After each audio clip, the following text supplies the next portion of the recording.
Bismillahirrahmanirrahim. Assalamualaikum warahmatullahi wabarakatuh.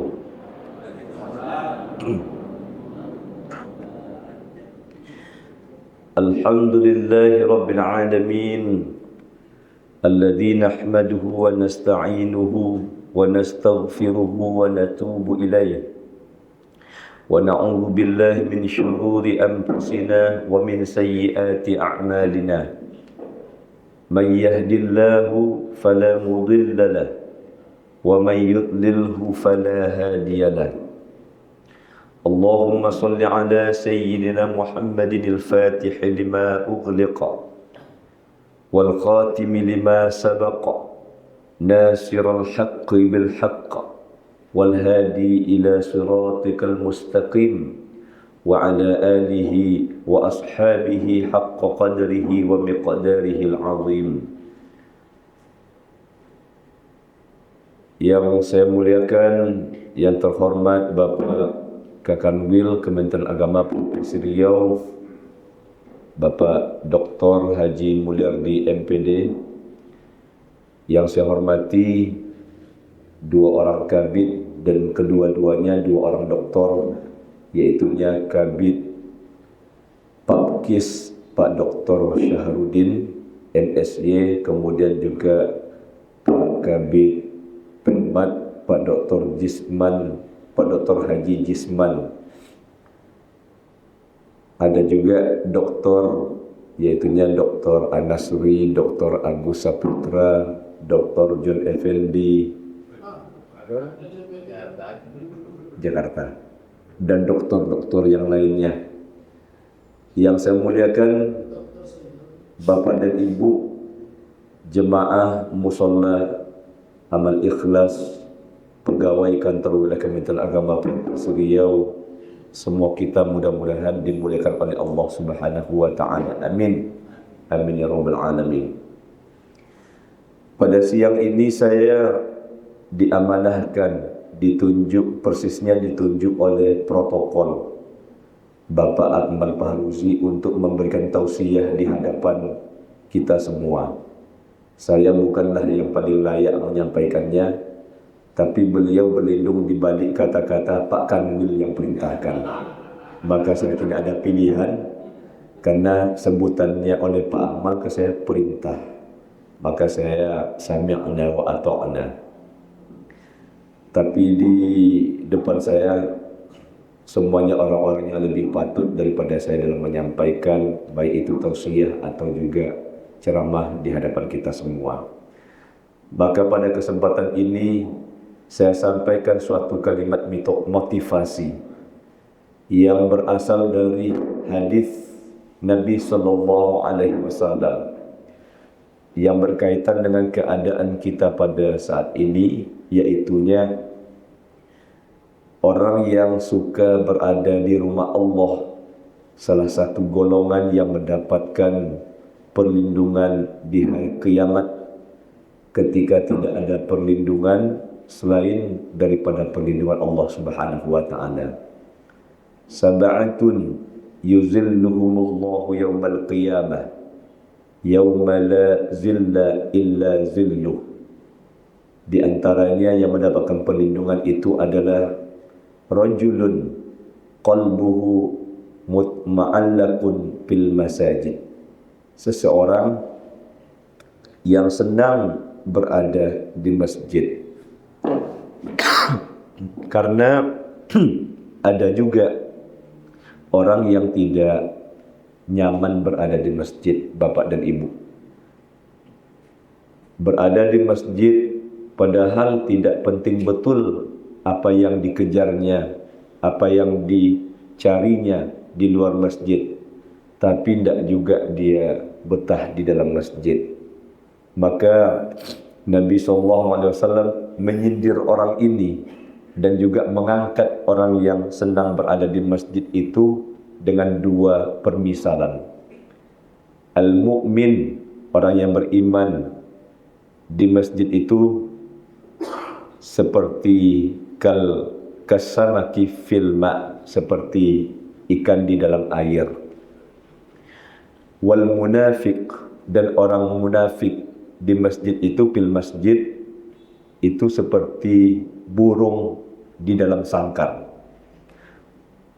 Kita bisa mengukur diri kita ini, apakah orang beriman yang betah nyaman di masjid seperti ikan di dalam air, atau orang munafik yang tidak nyaman betah di dalam masjid seperti burung di dalam sangkar.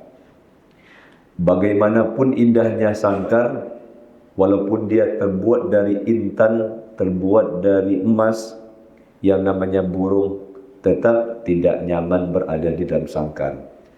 Sebaliknya ikan, walaupun hanya di dalam akuarium yang kecil sekalipun, tetap saja ikan itu tenang, nyaman di dalam akuarium tersebut, kecuali ikan yang mabuk. Jadi kalau ikan yang mabuk mungkin tidak nyaman berada di dalam air. Kalau ikannya ikan yang sehat, ikannya tidak ada masalah, tetap nyaman di dalam air. Begitulah perumpamaan, mudah-mudahan kehadiran kita siang ini di masjid ini, ya, karena tidak ada istilah musola sebenarnya kan. Di musola amal ikhlas ini ya sama seperti ikan di dalam air. Saya sebut ini masjid. Ketentuan fikih itu tidak menyebut musola, semuanya masjid. Cuma di Indonesia sebutannya banyak. Ada masjid, ada musola, ada surau, ada langgar, sehingga sholat boleh dilanggar. Pertanyaannya, kalau semua itu tidak masuk dalam kategori masjid, apakah tidak ada pahala beriktikaf di dalamnya? Apakah tidak boleh salat sunat tahiyatul masjid di mushola amal ikhlas ini? Jawabannya adalah silahkan bapak-bapak dan ibu-ibu salat tahiyatul masjid di mushola amal ikhlas ini, karena hakikatnya adalah masjid. Silakan bapak dan ibu nanti di akhir Ramadan, terutama 10 terakhir, ingin nyambung iktikafnya di mushola amal ikhlas ini, silahkan, karena insya Allah itu juga bernilai ibadah sama seperti berada di dalam masjid. Bapak dan ibu yang saya muliakan, ketika Allah Subhanahu wa ta'ala memanggil kita dengan sebutan orang-orang yang beriman, lalu kita pun merasa menjadi orang beriman.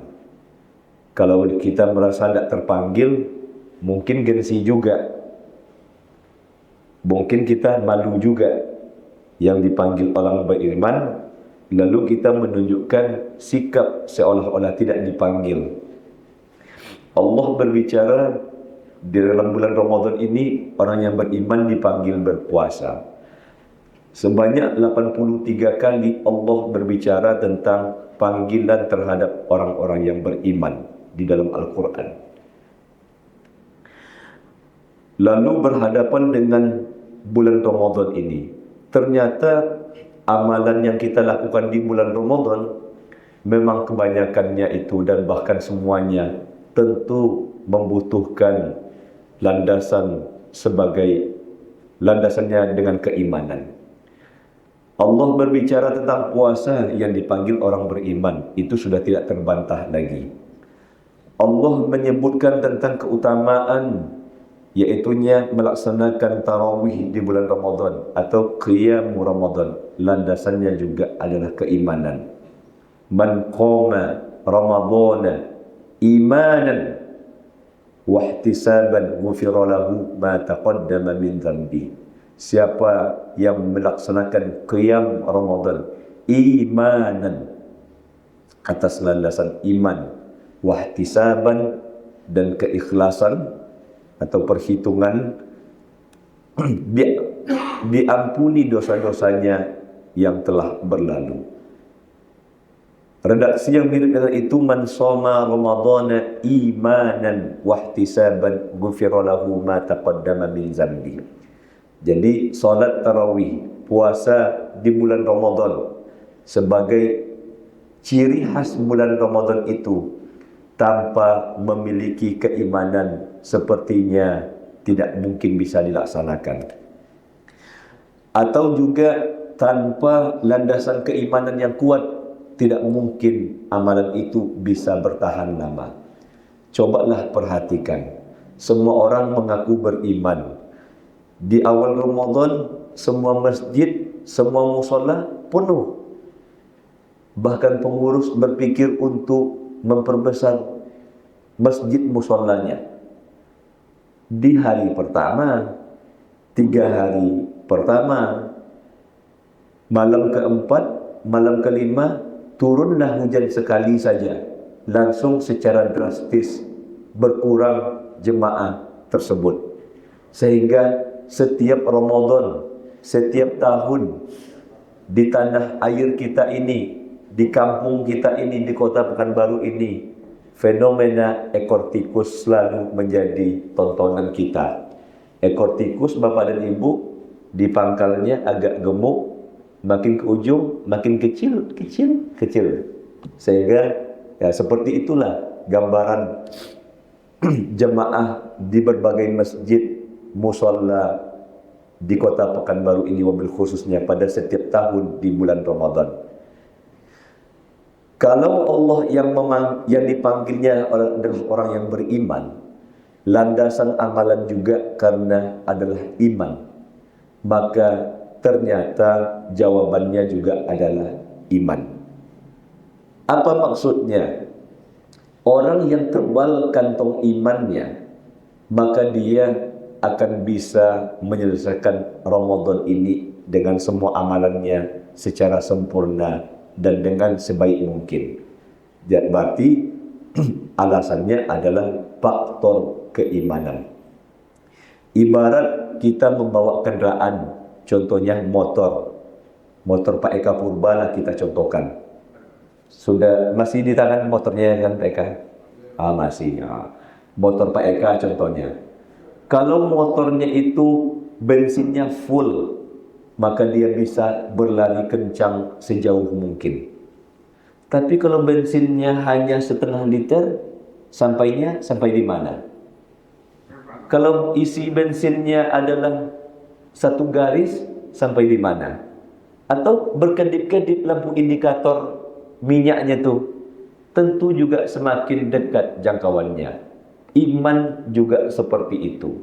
Semakin tebal kantong iman yang kita miliki, memungkinkan kita tetap eksis, tetap kuat laksanakan amalan Ramadan ini. Tapi kalau kantong iman kita tipis, maka itulah yang kita lihat. 3 malam, 1 minggu, pertengahan Ramadan sudah mulai orang meninggalkan rumah Allah. Kenapa? Karena jawabannya adalah faktor keimanan. Lalu pertanyaannya, kalau begitu Pak Ustadz, bagaimana supaya kami bisa bertahan sampai berakhirnya Ramadan ini dengan amalan terbaik? Jawabannya kan iman. Masalahnya iman sudah mulai kedap-kedip ini, sudah mulai kembang-kempis iman ini. Bagaimana caranya supaya kita bisa meningkatkan keimanan kita? Bisa tidak kita memperbaharui iman? Ternyata jawaban itu disampaikan dalam hadis Nabi SAW. Hendaklah kita tetap memperbaharui iman kita ini. Jaddidu imanakum. Perbaharuilah terus iman kamu. Bagaimana cara memperbaharuinya ya Rasulullah? Kata Rasulullah SAW, akthiru qawla la ilaha illallah. Perbanyak mengucapkan kalimat la ilaha illallah.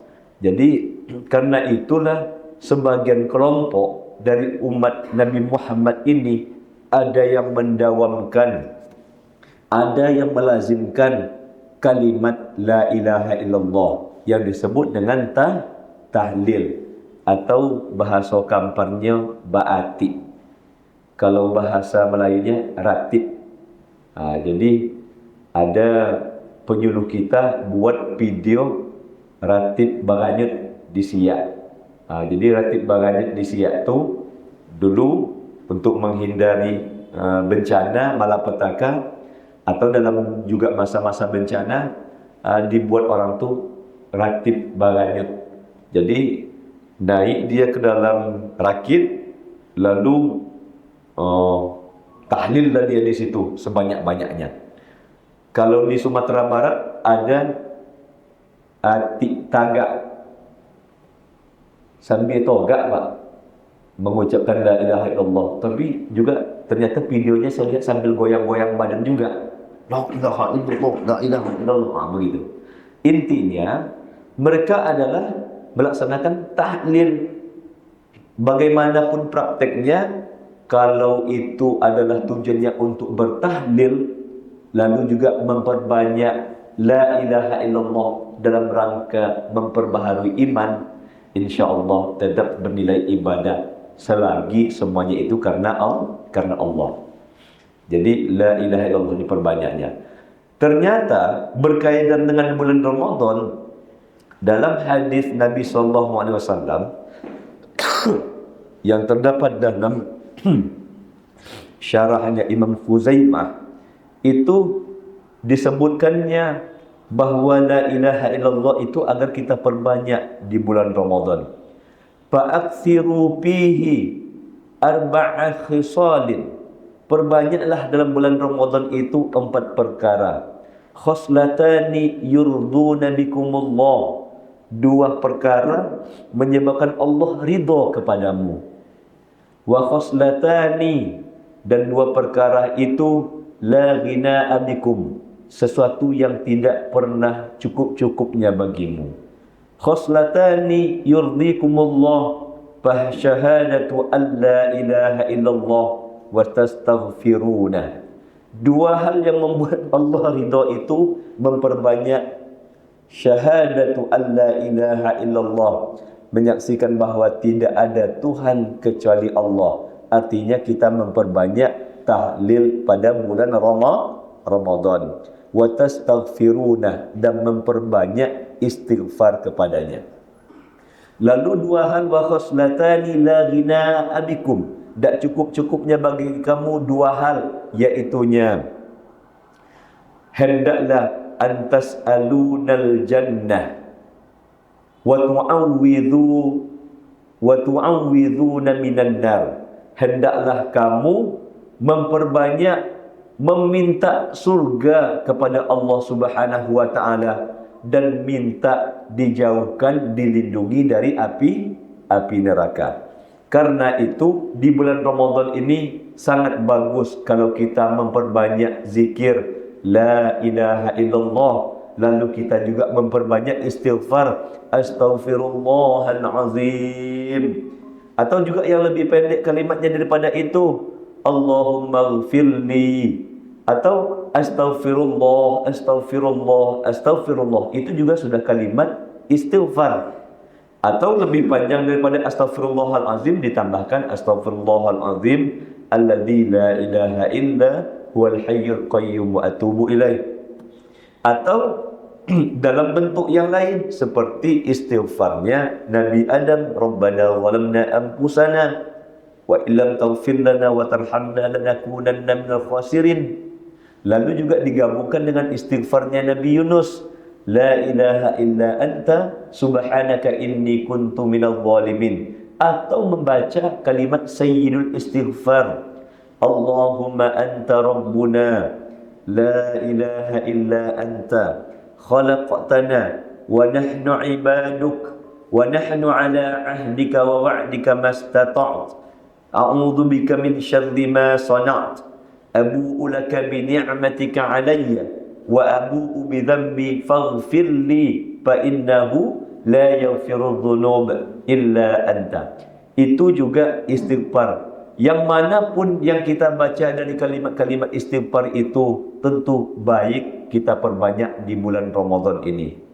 Lalu dua hal yang tidak pernah cukupnya bagi kita memohon kepada Allah supaya diberikannya syurga, dijauhkan dari api neraka, terhimpun dalam lafaz doa, Allahumma inni as'aluka ridhaka wal jannah wa a'udzubika min sakhatika wan nar. Ya Allah, sesungguhnya aku memohon kepadamu ya Allah ridhoka, keridhoanmu, wal jannah, dan surga. Dan aku memohon berlindung kepadamu ya Allah min sakhatika, dari kemurkaan, wan nar, dari kemurkaanmu, dan dari api neraka. Di sini di sini Nabi Muhammad menganjurkan kepada kita untuk meminta ridho Allah dan surganya. Sebenarnya kalau sudah disebut ridhonya Allah, berarti wujudnya ridho Allah itu adalah masuk ke dalam surga. Jadi kalau Allah sudah ridho kepada kita, wujud ridho Allah itu adalah kita masuk ke dalam surga. Dan sebaliknya, kita disuruh untuk berlindung kepada Allah dari kemurkaannya dan dari api neraka. Wujud murka Allah itu adalah tercampaknya, dilemparkannya, dipurukkannya seseorang itu di dalam api neraka. Jadi kalau Allah murka, wujud murka Allah itu di akhirat nanti adalah masuk ke dalam nerakanya Allah Subhanahu wa taala. Jadi di sini kita dianjurkan memperbanyak la ilaha illallah, sekaligus juga memperbaharui iman kita kepada Allah Subhanahu wa taala. Dan bahkan iman ini Bapak dan Ibu perlu kita update. Jadi kalau handphone kita tidak kita update, mungkin ya jangkauannya kurang gitu kan. Aplikasi A, aplikasi B tidak bisa kita buka. Karena itu perlu kita update. Kemudian keuntungannya, ibarat handphone, kalau kita update, dia semakin kuat menghadapi virus-virus, menghadapi berbagai macam halangan-halangan di dalam mengoperasionalkannya. Iman juga seperti itu Bapak dan Ibu yang saya muliakan. Kalau iman selalu kita update, maka kita akan kuat melaksanakan ibadah-ibadah kita. Sekaligus juga kuat menghadapi berbagai macam tantangannya, halangan-halangannya. Karena itu perlu iman selalu kita update, selalu kita perbaharui. Contohnya, ada orang yang tidak mengupdate imannya. Dia mau datang ke masjid untuk sholat tarawih, datang hujan gerimis. Tak jadi bang ke masjid, tak jadi gerimis deh. Karena imannya nggak diupdate. Tapi kalau diupdate-nya imannya, ditajdidnya, diperbaharuinya imannya kuat, kokoh. Jangankan gerimis, hujan berketutup. Tahu Bapak Ibu, hujan berketutup pun dia akan tetap datang ke masjid melaksanakan ibadah di masjid. Begitulah hebatnya kalau iman itu selalu kita update. Nabi mengatakan al-iman yazid wa yanqus. Iman itu kadang-kadang dia naik, kadang-kadang dia turun. Yazid bi taatillah, bertambah iman karena ketaatan kepada Allah, dan juga sekaligus berkurangnya iman itu indikatornya adalah bi maksiatillah, maksiat kepada Allah. Maka orang kalau imannya kuat, ibadahnya rajin, ibadahnya itu semuanya mau diborongnya. Dia tidak ada rasa malasnya, tidak ada jenuhnya. Iman sedang on, iman sedang baik. Tapi kalau sudah mengalami gangguan dengan keimanannya, maka kadang-kadang kemaksiatan yang dipertontonkannya. Solat deh, wali, solat. Karena iman itu persoalan iman. Inginnya cenderung hati itu kepada kemaksiatan. Itu pertanda indikator bahwa iman sedang masalah. Iman yang berkurang. Ibarat air laut, kadang-kadang dia pasang, kadang-kadang dia surut. Ketika pasang, ketaatannya meningkat. Ketika surut iman, maka dia pun kemaksiatannya juga dipertontonkannya. juga kemaksiatannya pun menjadi banyak. Yang celakanya adalah ketika iman turun. Kalau iman naik, ketaatan meningkat, lalu datang endingnya. Datang dia limit waktunya, jam tayangnya di dunia ini. Meninggal, imannya sedang bagus, maka surga yang akan dimasukinya. Tapi ketika iman turun, anjlok turunnya, turun bebas, kemaksiatan pun berjadi-jadi, kedurhakaan pun menjadi sesuatu yang biasa, iman turun, maka neraka yang akan menyambutnya di bawah. Nah, ketika iman turun, kemaksiatan menjadi-jadi, meninggal di meja judi, meninggal dalam keadaan menenggak minuman keras dan narkoba, meninggal dalam keadaan maksiat, meninggal di kamar hotel dalam keadaan maksiat, meninggal, imannya sedang turun, meninggal, neraka lah yang akan menyambutnya. Na'udzubillah. Karena itu terus kita tingkatkan iman kita, dan insya Allah amal ibadah kita pun akan selalu meningkat dan selalu akan memberikan hasil kepada kita untuk kebaikan dunia dan akhirat. Sebenarnya masih panjang lagi pembahasan iman ini Bapak dan Ibu, berkaitan hadis-hadis tentang cabang-cabangnya iman. Tapi saya rasa tentu tidak elok juga kalau saya bicara lama-lama karena keadaan lah. Jadi saya cukup saja pembahasan ini sampai di sini. Wa'alaikum minkum, wallahu muwaffiq ila aqwamit thoriq. Wassalamualaikum warahmatullahi wabarakatuh.